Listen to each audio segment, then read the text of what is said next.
Hello students, how are you? Hope all of you are trying your level best to cope up with this situation of this pandemic situation, and it's really a troublesome thing because it's a very long period of lockdown that has been going on. It's continuously extending, and many things are. So I know it's very tough to hold on to your level of attention in your studies, and it's quite a new process of this e-learning. So okay, let's not waste time with the amount of positivity. We shall start today's chapter of this class 9, the chapter Work and Energy of your textbook. So this is chapter 11. Students, this is a very interesting chapter, and you will get a lot of things to know in this chapter. Suppose the first thing, work. So this work. Now, in the last chapters that has been already, I think you have already been finished in those chapters, like motion, this force and laws of motions, this gravitation. All those chapters of physics dealt with some phenomena. Suppose a car is moving, an object fall from in height, this and that, many kind of things. Now all these things were termed as some phenomena, but this all phenomena, all things that has been happening here and there, cannot be identified as technically work. Now see, as I am talking with you guys now, or suppose some of you might be reading a book, some of you might be, suppose you are eating something. In normal language, in our daily language, in our day-to-day life, we think we come across many phenomena that we identify as work. Suppose you are sleeping. If someone asks you what you are doing, I am sleeping. So you generally prefer to mention that sleeping is a kind of work you are doing. Or suppose you are eating something. You are reading a book. Suppose you are reading a book. Just comment quietly, you are sitting and reading a book. If someone asks you what you are doing, you will say, I am working. What is your work? Your work is to read a book. Now, but scientifically, in the terms of physics or in terms of science, these cannot be termed as work. The scientific definition of work is if force is applied and after application of force, the body on which the force is applied is displaced, then only we can say that work has been done. Otherwise, we cannot say the work has been done. Suppose, let us take an example. Suppose you have a very heavy weight, you have taken a very heavy weight of around 20 kgs on your hand, and you are standing still. In our daily to daily language, if someone asks you what you are doing, you will say I am working. And what is your work? That I am holding this heavy stone, or I am holding this weight. But technically speaking, but scientifically speaking, these cannot be termed as work. Why? Because once you hold up this weight, you are not moving. So at the time when you are lifting the stone, then only at that instant you have done work. But when you just hold up the stone and stand still, you don't move, then no work is being done. Clear? So if work is to be done, if we want to do work, then we have to apply force, and after the application of force, there should be a certain displacement. If there is no displacement, there will be no concept of work, technically speaking. Suppose if I am pushing a wall, a rigid wall, a hard wall, or if I am pushing a hard rock, very heavy and hard rock, and the rock doesn't even moves 1 centimeter or 0.1 centimeter also. Suppose the wall behind me, if I push the wall, it will not move a 0.1 centimeter also. So even if I give more and more pressure by bare hands, this will not move. So whatever force I give, apply, but as there is no displacement, there will be no concept of work. Now, two things, very important things, you should be very clear and precise, that this work, there will be two kind of sentences you will come across. First, who is working and on which the work is being done. Clear? Who is working and on which work is being done. Suppose I am pushing a table, then I am doing the work, and on the table the work is being done.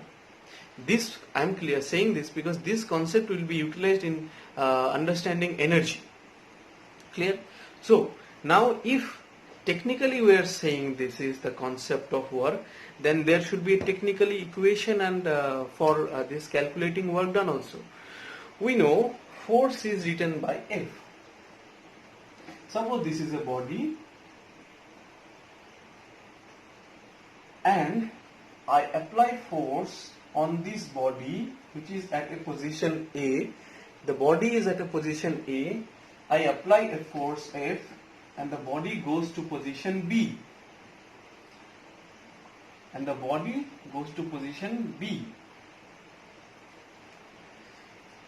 If this is the amount of displacement and is symbolized by S, then technically the work done W is equal to F into S. This is the formula for calculating the amount of work done. W is equal to F into S, where F is the force applied and S is the displacement of the body after the application of force. Now, I think you guys have a little bit idea regarding scalar and vector quantity. Still I am saying quantities, though physical quantities, the measurable quantities, those needs only magnitude to express itself. Suppose mass. Mass doesn't require any other kind of things to express itself. It just needs a magnitude. Suppose 1 kg, 2 kg, 3 kg, 4 kg, 5 kg, anything. It's just a magnitude. These kind of quantities are known as scalar quantities. And vector quantities are those quantities, the quantities those require a magnitude as well as a direction. Now this direction, suppose taking the example of force, if you ask anyone, please apply 10 Newton force, you will be in a kind of you will be confused because you have not given the proper direction or the proper order to execute. Why? Because you have just asked him to apply a force. You have not asked him in which direction he or she should apply the force. So these kind of quantities, those require a magnitude as well as a direction to express, are known as vector quantities. Now this force is a vector quantity, this force, because it needs, this force is a vector quantity because it needs a magnitude as well as direction to express. So you see this F, this work, this force is a vector quantity, and this S, this is displacement. In the chapter this motion, you probably have this clear idea between the difference between distance and displacement. Distance is the total path traveled during an entire journey. This is a scalar quantity, but displacement is a vector quantity. Now see, you see here, both of these are vector quantities. This displacement is a vector quantity and this force is a vector quantity. Now whenever two vector quantities are got product, they don't, there are two kinds of, there are two ways that two vector quantities, the multiplication of two vector quantities are done. One is scalar product, one is vector product. One is dot product, one is cross product. You will get these things in upper classes. Just for the time being, you should remember that this F is a vector quantity, force is a vector quantity, and this S, displacement, is a vector quantity. But product of two, dot product of two vector quantities gives a scalar quantity. So this work done is scalar quantity. Remember, work done is scalar quantity, but both force and displacement are vector quantity. Clear? Now, the second point is about unit of work done. What will be the unit of work done? unit of force is Newton, N, and unit of displacement, the SI unit of displacement is meter. So the unit of work done will be Newton meter. Newton meter. Now see, as in my other videos also, I do generally say this, that in science, in physics, in mathematics, chemistry, biology, see, you will get a lot of terms which are actually derived from the names of those people who studied those kind of things, like the Einstein's photoelectric effect, the Newton's laws of motion. So this a British physicist named his name was James Joule. His name was James Prescott Joule. He was a British physicist. He worked on this field. He studied these kinds of phenomena of this relating to work and energy and this kind of things. And in remembrance of his name, this Newton meter has been termed as Joule. Joule. Joule. Clear? So what is the unit of work done? The unit of work done is Joule.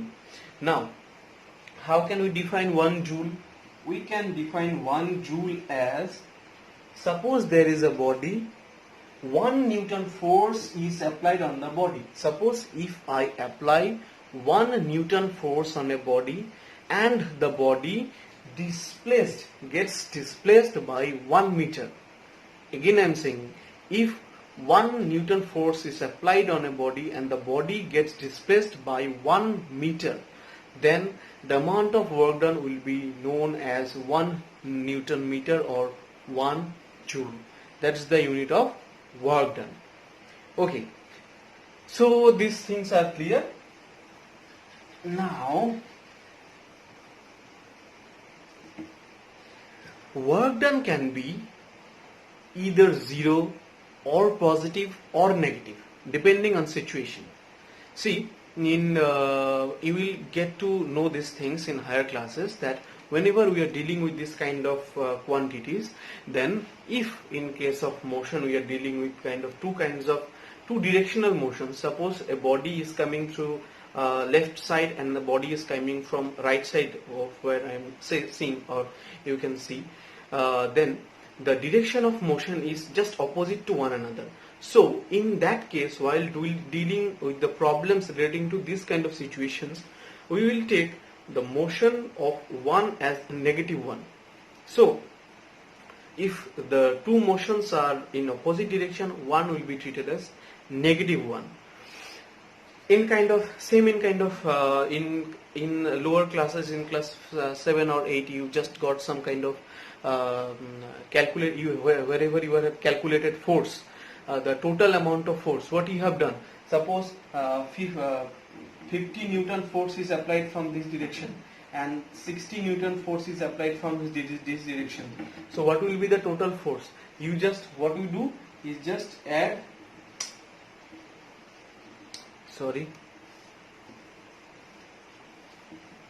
Suppose 20 Newton force is applied in this direction and 25 Newton force is applied from this direction.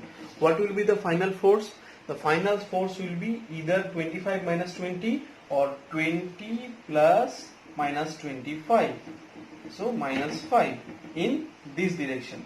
So same in kind of work done. Now, when work done will be 0? Work done will be 0 when if there is no displacement.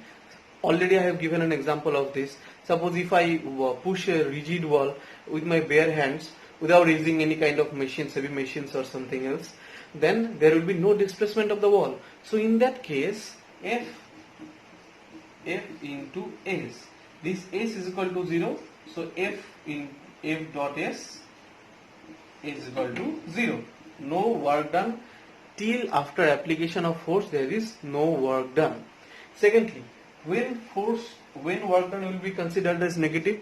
Work done will be considered as negative if the direction of motion on whenever you are applying force, and suppose if a body is coming towards you, a car is coming towards them and you are applying force on its opposite direction to stop the car, then these two directions will be opposite to each other.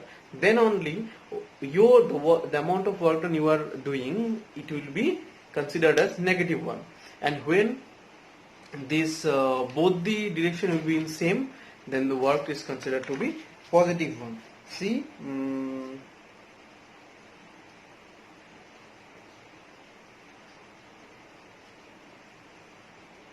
okay.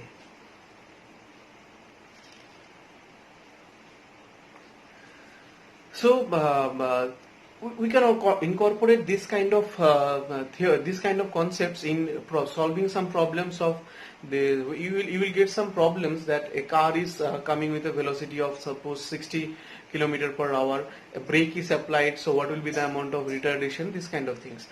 While solving those, you will get that the retarding force, this retarding force is actually opposing the motion of the car.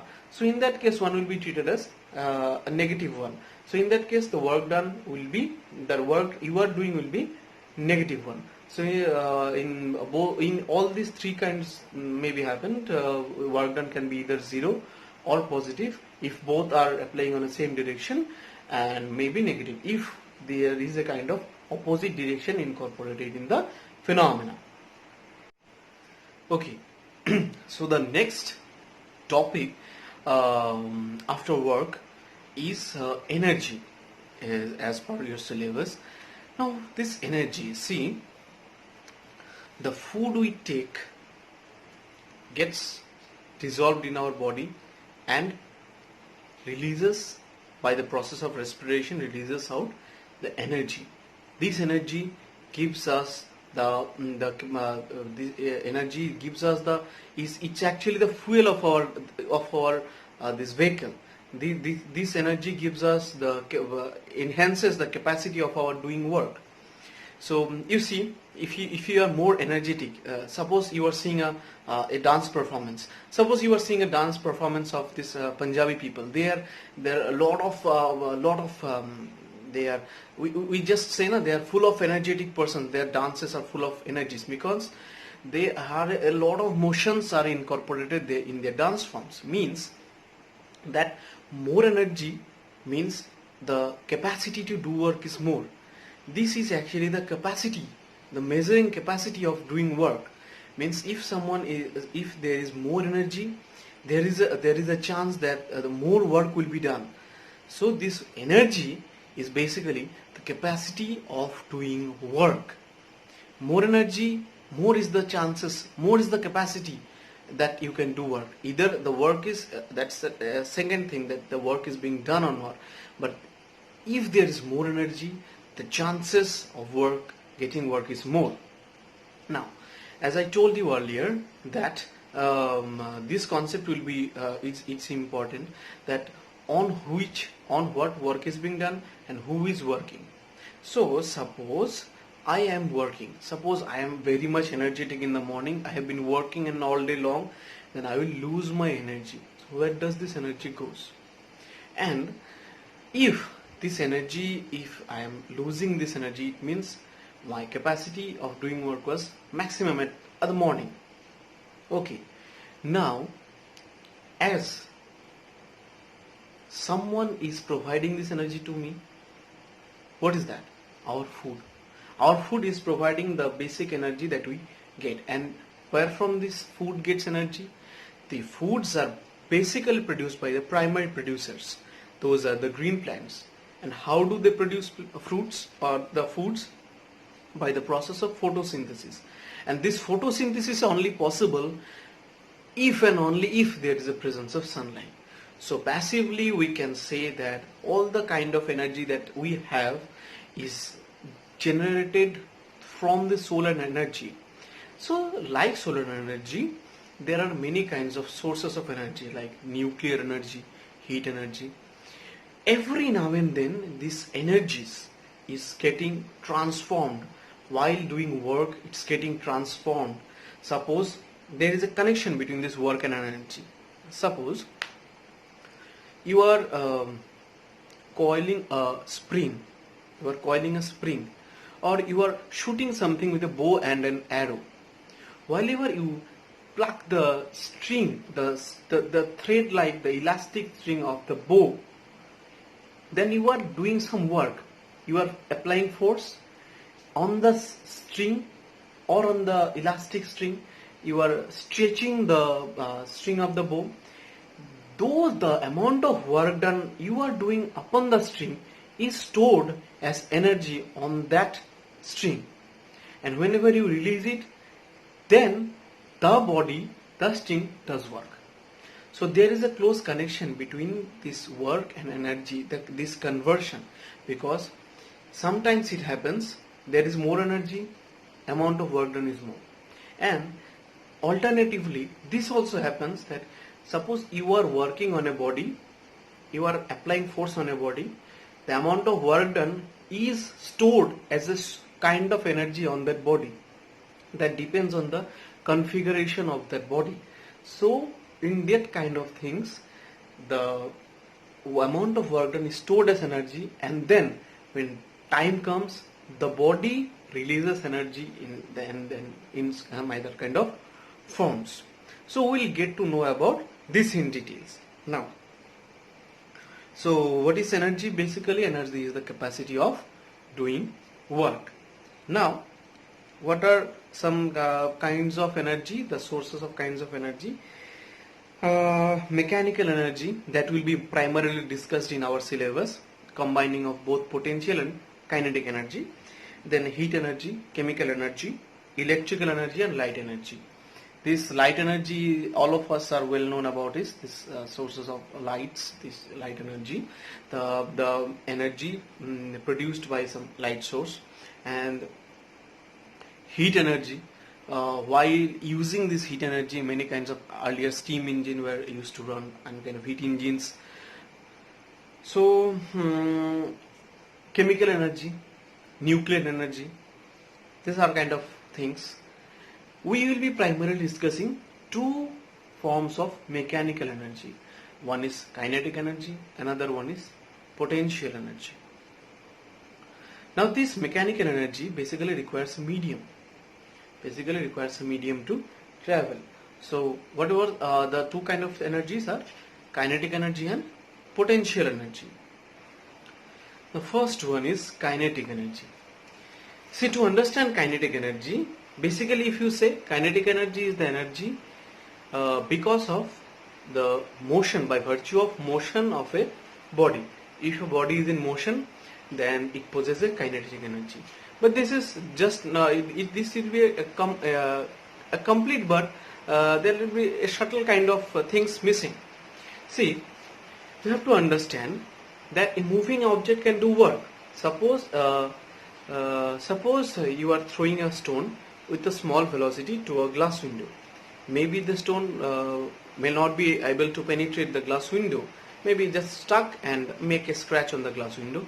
But if you throw the same stone with a higher velocity, definitely you are doing more work on that stone, and it's getting more energy, and it will definitely then, whenever time comes, whenever the stone will do work, it will do more work, and it will penetrate surely it will break the glass and penetrate through the window.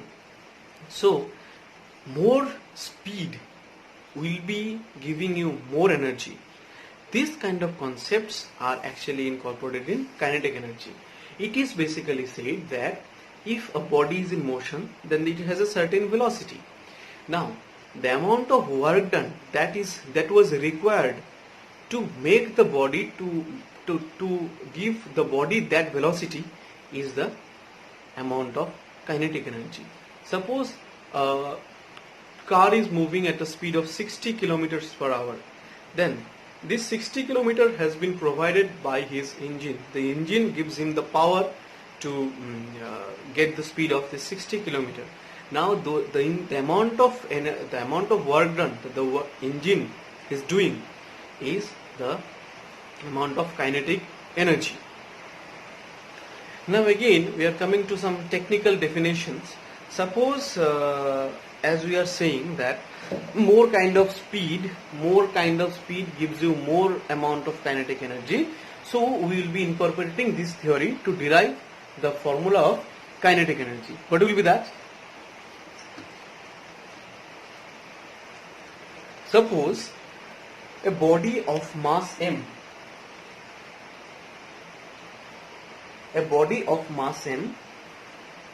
was traveling with an initial velocity u. So suppose the car was moving with initial velocity 25 meter per second, and then the car accelerates, the engine does work, and the car gets changes its velocity and gets a final velocity of 30 meter per second. So suppose this body of mass m with an initial velocity u, force is applied, work is being done, and the final velocity of the body becomes v. So as there is a change in velocity of the body, so there is a definitely acceleration of the body, which will be a. Suppose a is the acceleration of the body which was initially traveling with an initial velocity u and a final velocity v. So we can say that we have three equations of motion from this laws of motion chapter.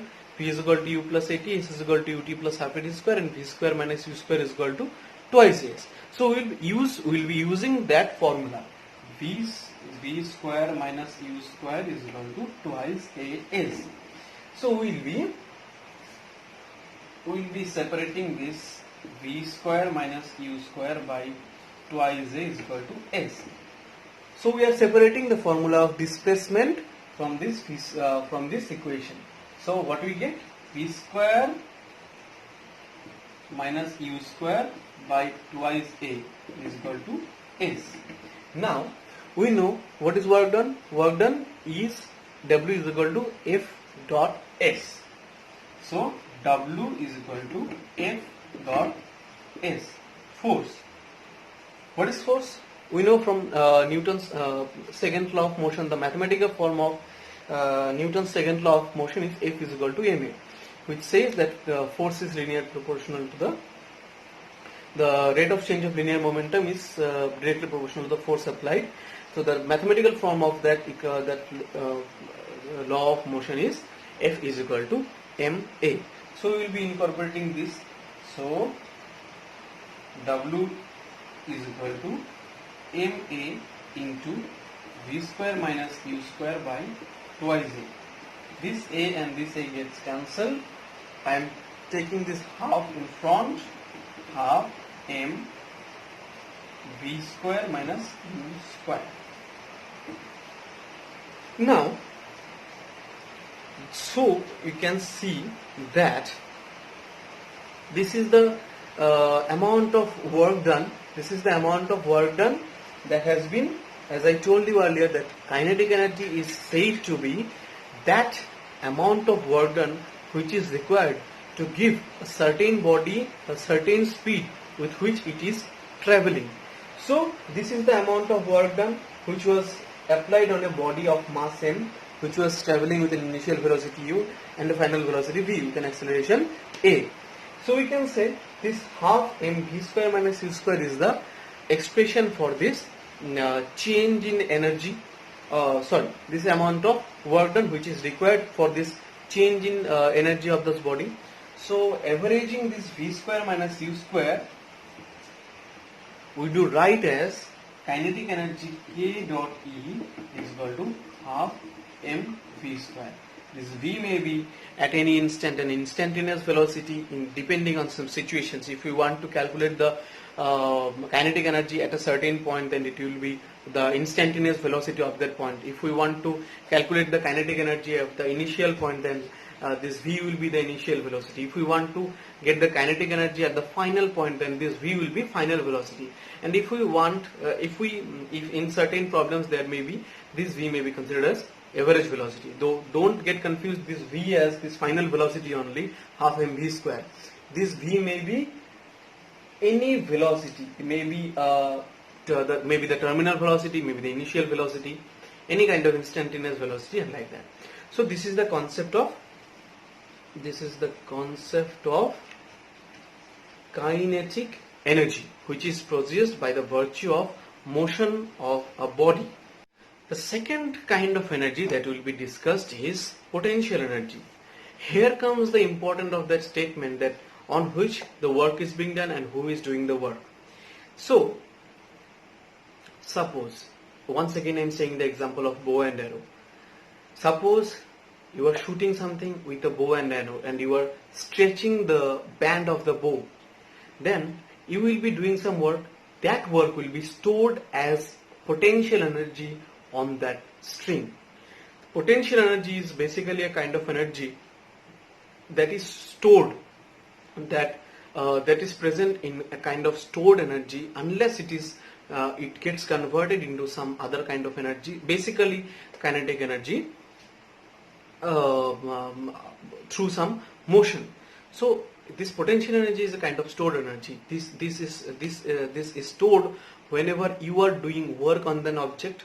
The amount of work done is stored on that object as a form of potential energy, and when time comes, that object does work, converting the amount of stored potential energy to kinetic energy. Again, height is a very important aspect in understanding this potential energy, because every time we are surrounded by a constant force, the gravitational force, and whenever we are lifting something, we are changing its position with compared to this the point of gravity from where we are from the distance from the center of gravity of the earth to us. Now the thing is that, so whenever we are lifting something, we are doing work against gravity. Whenever we are, suppose this is a ground level. Now I am writing the expression of kinetic energy.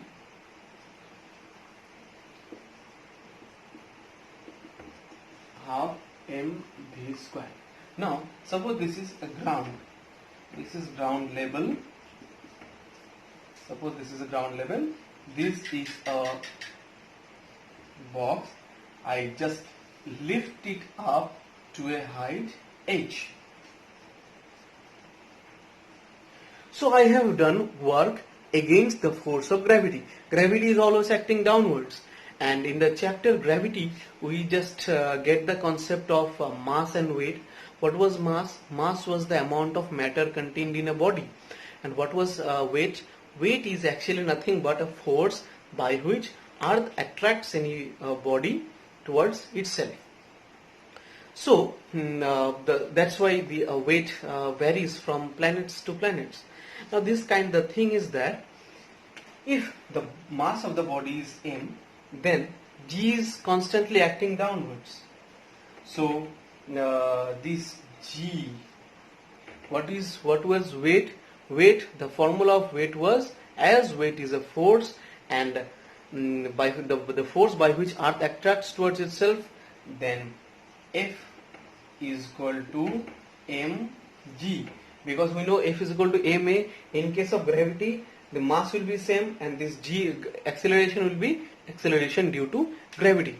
So F is equal to mg, and then we know the definition of work done is force into displacement. So we are incorporating that theory, force mg and this displacement h. This amount of work done, this mgh, this is the amount of work done when I am lifting a body to a height h from ground level. A body of mass m, I am lifting it up to a height h. Then what happens? We are doing work, and this work done with a magnitude of mgh is stored as potential energy to the body. So I am doing work on the body, and the amount of work done is stored as potential energy. If the body gets chance, then only the body will convert its potential energy to its kinetic energy. One very common statement I used to hear in my student life was that every body wants to minimize its potential energy, because if you are potentially so much high, you will want to convert it through any kind of form.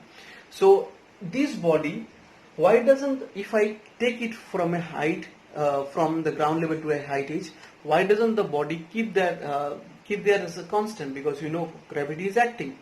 And while I let it off to fall down to back to this ground level again, in this height the body mgh, this mgh was stored as a potential energy in this point.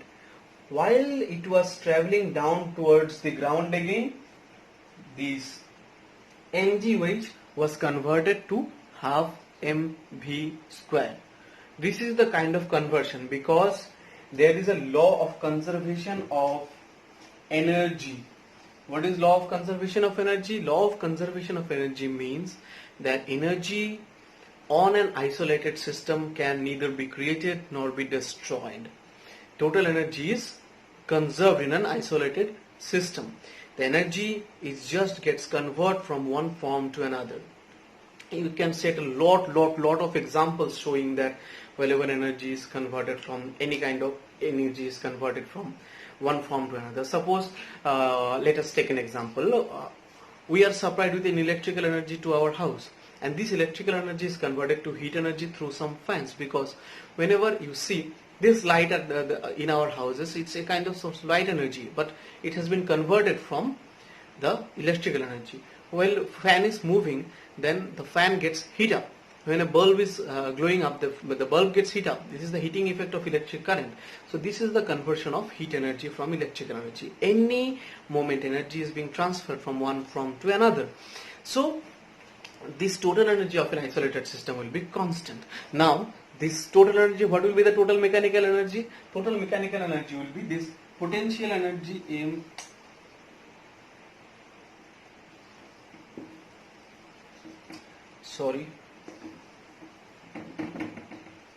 mgh. This potential energy will be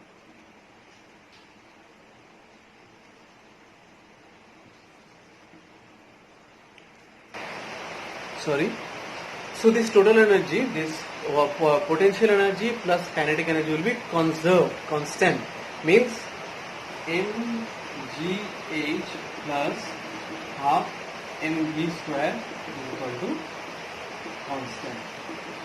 This mgh means the potential energy and half mv square is the kinetic energy. So if we add this, both will be constant. Let us understand this concept of this conservedness of potential and kinetic energy with a daily life example. Suppose the students have to fill up a bag of 10 kg. The maximum weight of the bag should be 10 kg, and you have to fill it with rice and dal.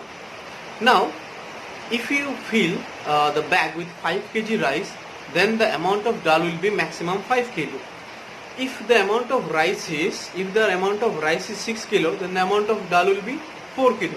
If the amount of rice is 9 kg, the amount of dal will be 1 kg. Because ultimately 10 is a fixed number. You cannot change it. So this is a kind of conservation. This can be an example. Again, on the contrary, if dal is 8 kilo, rice will be 2 kilo. So whenever potential energy is high, there is a minimum kinetic energy. And when our body is in motion, this potential energy is constantly getting converted to kinetic energy. So if you lift up an object to an height h, then the entire energy at that point will be maximum potential energy. And whenever you release of the object, as it will come downwards, it will convert its potential energy to kinetic energy. So just at reaching the ground level, it will have maximum kinetic energy. So you see this 9 kilo, 1 kilo, 8 kilo, 2 kilo, 5 kilo, 5 kilo, again 1 kilo, 9 kilo. This is a kind of relationship. High potential energy, low kinetic energy. Kinetic potential energy gets converted to kinetic energy increases, potential energy decreases. Potential energy decreases, kinetic energy increases. Maximum kinetic energy, minimum potential energy. So this is the kind of conversion between kinetic and potential energy. Coming to the very last point of this chapter, that is power. So what is power? Energy, what was energy? Energy was the capacity of doing work. Suppose I can run maximum up to 200 meter, and after that I'm just my maximum capacity of running is 200 meter, irrespective of the time. I'm not mentioning the time. Now, if my friend on the same time, leave the time, if my friend can run 500 to 600 meters, then his capacity is more. But the thing is, power is energy dissipated in an unit time. How fast can I run, or how fast can my friend run? Maybe this happen that my friend can run 500 meters, but he can run 500 meters. The time taken by him to cover 500 meters is maybe 20 minutes, suppose, and I cover 100 meter, or maximum I can cover, suppose maximum I can run 100 meters, but I can run this 100 meter in only in only suppose 1 minute, and my friend can run 500 meter, but he takes 15 minutes to run 500 meter. So my power of running, my rate of this doing work is more than compared to my friend, but his capacity of doing work is more. So this is the difference between energy and power. Energy is the total capacity of doing work, and power is the rate of doing work. Power means the energy dissipated in an unit time. So basically power will be W/T, means power will be work done per unit time. It means in unit time how much work can be done. So what was the unit of work? Unit of work done was joule, J, and time is second. So the unit of power is joule per second. This joule per second is again a new unit known as watt, W-A-T-T. Okay, W-A-T-T. It was named under in honor of James Watt. In honor of James Watt, because he worked in this field of this electrical power. So what is the unit of power? This is watt, which is joule per second. Okay, now there are some more units of this power. 1 kilowatt. We know 1 kilo, suppose 1 kilogram means 1000 gram. So 1 kilowatt means 1000 watt. Just like 1 kilojoule means 1000 joule. So 1 kilowatt is 1000 watts. Now you see that in our household, in our daily life, we just use one energy. It's in a very much. It's very much we are using this this energy in a lot of amount, that is electrical energy. And this electrical energy, so there is a certain power on this power calculation in this. So how much energy is being dissipated in our household, capacity, and how is this energy calculated? This energy is calculated in some commercial units. Whenever you see that the electrical bills come using through commercial calculations is being done using this commercial mathematical terms of power. So what is the commercial unit of power on which this power is calculated? The commercial unit is 1 kilowatt hour. Suppose I am using a machine. That machine has the capacity of drawing 1000 joule per second. Suppose I am using a machine. The machine draws an energy of 1000 joule per second. It means it can work. The amount of work done by the machine is 1000 joule per second. In 1 second, the amount of work done by the body is 1000 joule. If I run this kind of machine for 1 hour, what will be that? So 1000 joule into 1 hour means 1 kilojoule, 1 kilojoule per second. 1000 joule per second means 1 kilojoule into 1 hour means 1 kilowatt hour. This 1 kilowatt hour is the commercial unit of power consumption. In this 1 kilowatt hour, this commercial calculations of power is being done. So what is 1 kilowatt hour? Suppose I am using a machine which is drawing 1000 joules in 1 second, which can do work of 1000 joule in 1 second. So it will be 1 kilojoule per second, or means 1 kilowatt. Clear? So if I run this machine for 1 hour, then it will be 1 kilowatt per hour. This joule per second is what? 1 kilowatt hour. So this is the commercial unit of power consumption, that is power dissipated in a daily life. So guys, up to this was the theoretical part of this chapter. I think I was not so much lengthy and bored enough to make you distracted, so go through the classes, and next we will join through the some mathematical problems of this chapter. Go through the chapter, read this with some positive vibes, use this present scenario to help others peoples, and in the time you are getting, utilize this time to build up your base in more and more strong manner. So this was the theoretical part of this chapter of this work, energy and power of this class 9. So you guys carry on with this theoretical part, and we will be shortly come back to the numerical parts of this chapter. If any confusion arises, please send me up the messages through email, through WhatsApp, any kind of things. So good day. That's all.